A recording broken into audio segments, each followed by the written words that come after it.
Saya Desi Salviani, Anda sedang menyaksikan News Update Warta Kota. Presiden Prabowo menekankan bahwa pemerintah tak menganggarkan acara yang bersifat seremonial seperti perayaan ulang tahun. Prabowo juga memotong lebih dari 50% anggaran perjalanan dinas untuk menghemat hingga 20 triliun rupiah. Menurutnya penghematan tersebut dapat digunakan untuk memperbaiki gedung sekolah yang rusak. Dia pun meminta komitmen para menteri untuk mematuhi kebijakan ini.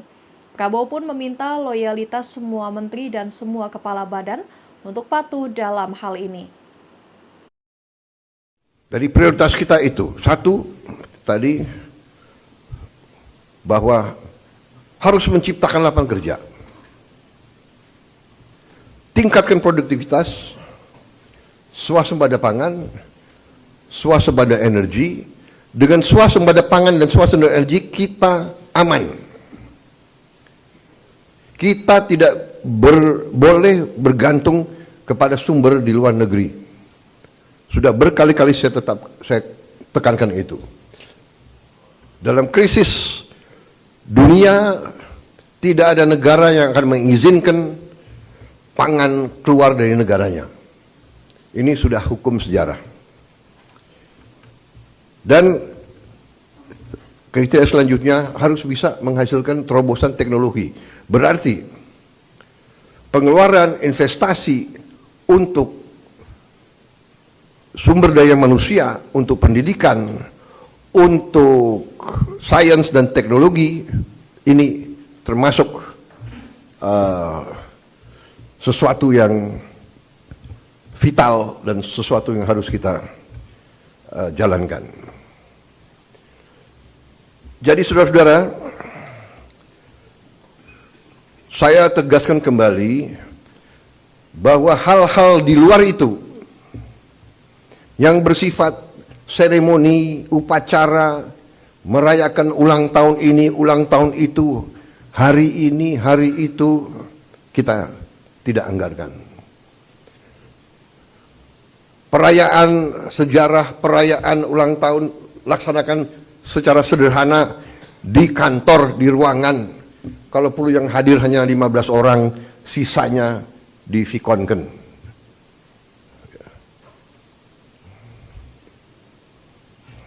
Perjalanan dinas dikurangi.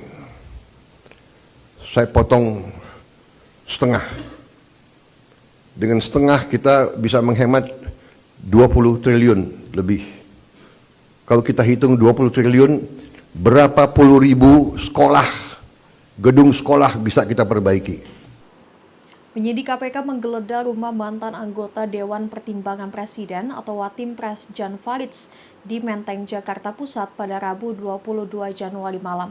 Penggeledahan tersebut terkait kasus mantan calon anggota legislatif PDIP Harun Masiku. Proses penggeledahan berlangsung selama 5 jam mulai Rabu pukul 8 malam hingga Kamis 23 Januari pukul 1 dini hari. Berdasarkan pantauan tribunnews.com, rombongan penyidik KPK keluar dari rumah Jan Faridz dengan dikawal polisi bersenjata lalu masuk ke dalam mobil Toyota Innova yang sudah terparkir. Terlihat para penyidik mengenakan rompi berwarna krem bertuliskan KPK di bagian punggung itu, membawa sejumlah barang dari rumah Jan Faridz. Terdapat 3 buah koper dibawa oleh para penyidik tersebut dan langsung dimasukkan ke bagian belakang mobil. Tak ada satupun penyidik yang memberikan keterangan tentang penggeledahan di rumah politisi P3 itu. Belum diketahui keterlibatan Jan Faridz dengan kasus Harun Masiku yang merupakan tersangka kasus dugaan suap pergantian antar waktu atau PAW anggota DPR 2019-2024. Juru bicara KPK Tessa Mahardika Sugiarto membenarkan penggeledahan rumah Jan Faridz terkait kasus Harun Masiku. Harun Masiku sendiri sudah menjadi buron KPK sejak 2020 silam. Sudah 5 tahun berjalan, KPK belum mampu menangkap Harun.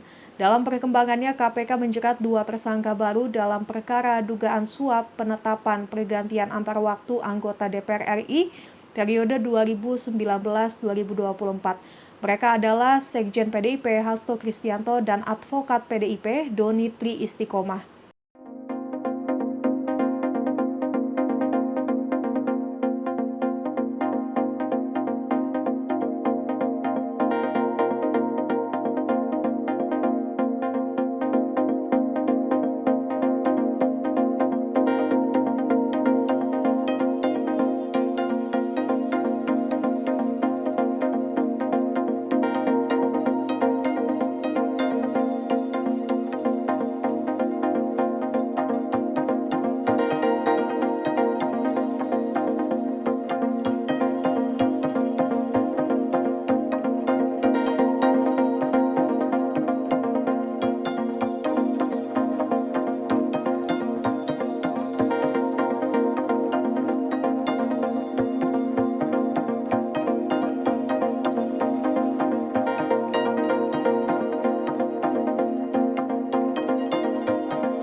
Tim SAR gabungan melanjutkan pencarian korban longsor di Desa Kasimpar, Kecamatan Petung Kriono, Pekalongan, Jawa Tengah pada Kamis 23 Januari.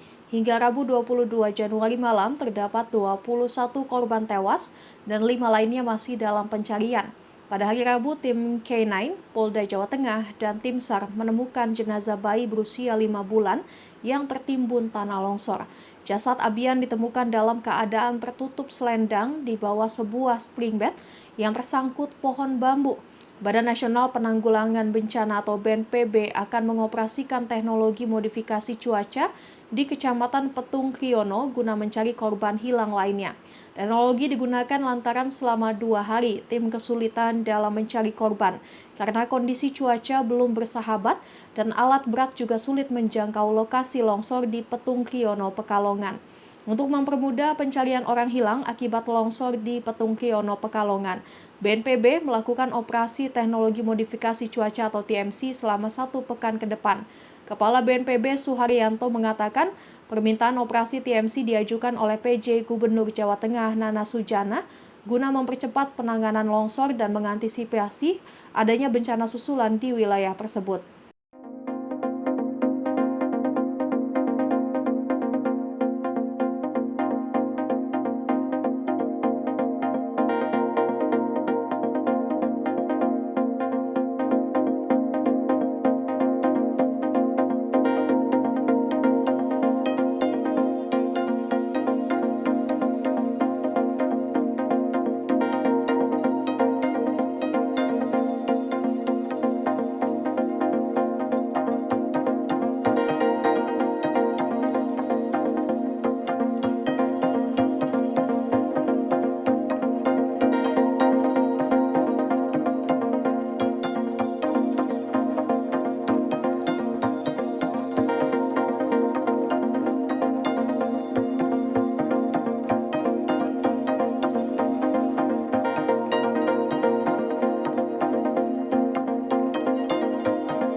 Satu ekor lumba-lumba ditemukan mati mengapung di pagar laut bambu perairan Kampung Paljaya, Desa Segarajaya, Kecamatan Tarumajaya, Kabupaten Bekasi pada Rabu 22 Januari. Seorang nelayan sekitar Markum mengatakan bangkai lumba-lumba itu diperkirakan berukuran 1,5 meter. Lalu pada bagian tubuh ikan seperti hidung, mata, dan punggung nampak sudah membusung. Bangkai ikan laut berjenis mamalia itu sudah terlihat sejak Selasa 21 Januari. Marco menjelaskan lumba-lumba tersebut diduga mati karena tersangkut. Marco mengungkapkan bangkai tersebut tidak akan dievakuasi, sebab nantinya badan ikan tersebut akan hancur perlahan.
Kebakaran kembali terjadi di Los Angeles, tepatnya di hutan Hughes pada Rabu 22 Januari.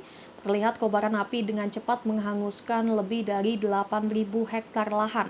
31.000 warga diperintahkan langsung mengungsi akibat kebakaran yang terus merambat. Dikutip dari New York Times, kebakaran itu terjadi sekira pukul 11 siang waktu setempat.